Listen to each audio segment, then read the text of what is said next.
Hey everybody, welcome to day 29 of the $500 DoorDash challenge. Can you believe it? We are almost at the finish line. Just one more day.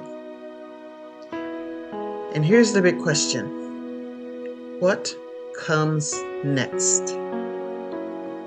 After spending nearly a month creating and posting content daily, I've realized that the real challenge isn't just completing the 30-day journey. It's what happens afterward. How do I keep the momentum going? How do I plan my next steps without feeling overwhelmed? That's what today's session is all about. Planning for post-challenge content, avoiding burnout, and making sure all this effort continues to work in my favor. Why is planning for post-challenge content important? I believe one of the biggest mistakes I've made in the past was finishing a challenge or a big project and not knowing what to do next. I would take a break, thinking I'd figure it out later. But then I'd lose momentum. I don't want that to happen this time. So here's why post-challenge planning is essential. Sustaining growth. If I stop posting, I risk losing engagement and momentum. Avoiding burnout. Without a clear plan, I might push myself too hard and feel drained. Maintaining consistency. Viewers who followed my journey will expect to see what's next. And finally, building on what worked. I've learned a lot during this challenge, and now I can apply those insights into future content. Before making any plans, as I reflect, I'm actually taking time to do just that. Reflect on everything I've done during this challenge. I'm asking myself, what worked well? Which content performed the best? What did I enjoy creating the most? What challenges did I face? And how can I improve? What feedback did I get from my audience? As I answer these questions, I get to see the bigger picture and plan accordingly. So here is my post-challenge content plan. Now that I have insights from my journey, I plan to break down my plan into 3 main areas. 1, content schedule and frequency. I know I won't keep up with daily uploads, but I also don't want to disappear. I get to decide on a realistic schedule, maybe 3 times a week or once a week with higher quality videos.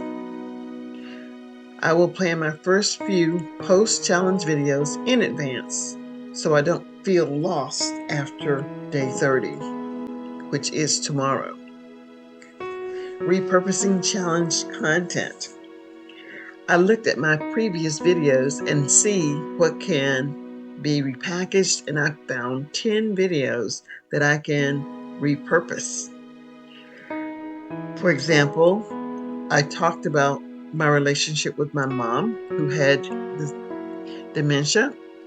I think I'm going to create 2 or 3 other videos about that. I'm also going to create follow-up videos or dive deeper into that subject.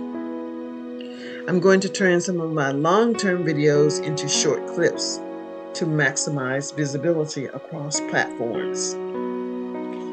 Number 3,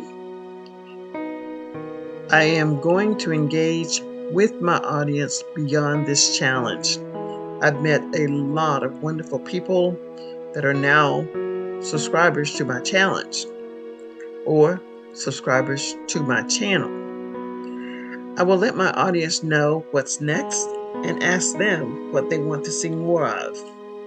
I plan to use more community posts, polls, and Q&As to keep the conversation going. And I want to build more content around those conversations. Another thing that I'm going to do to avoid post-challenge burnout is to create something new every month. I need to know and remember that giving myself a short break is okay. I want to reassess my workload. And when I can, and I have the extra time, I'm going to batch create. So I know Christmas is coming. I can start creating videos for December in this month. I want to keep my excitement alive and only make videos that I truly enjoy making. Now, if you're asking how I'm preparing for life after the challenge, I've done short challenges before, but nothing as intense as this 30-day journey that I completed until the end. That is, if I complete the one for tomorrow. One of the biggest lessons I've learned is that challenges have pushed me to grow, but I had to be intentional about what was coming. Here's my personal strategy for post-challenge content. Week 1 after this challenge tomorrow, I'll post a reflection video about my experience and key takeaways. In week 2, I'll introduce a new content series based on what performed well during the challenge. My long-term plans will be to focus on a sustainable schedule, continuing to grow without feeling overwhelmed. So what did I learn during this 30-day challenge? At this point, 29 days. I learned that a challenge is just the beginning. I realized that momentum matters, balance is very important, and audience connection is what keeps me motivated. So I want to encourage you to plan ahead. Don't wait until the challenge ends to figure out what your next steps are. Use what has worked for you in the past. Give yourself space to recharge and stay connected with your audience. My call to action for you today is this. Let me know in the comment section below if you're continuing with a regular schedule or are you taking a break after the day 30. And if this video helped you in any way, please remember to give me a thumbs up. And if you have not subscribed, please consider becoming a subscriber. On tomorrow, wow, day 30. I plan to talk about how I'm going to take what I've learned and make it last. Thanks so much for watching. Thanks so much for staying with me for this long. And I'll see you on tomorrow to discuss what we've learned and gained and celebrate how far we've come. See you in the next video for day 30.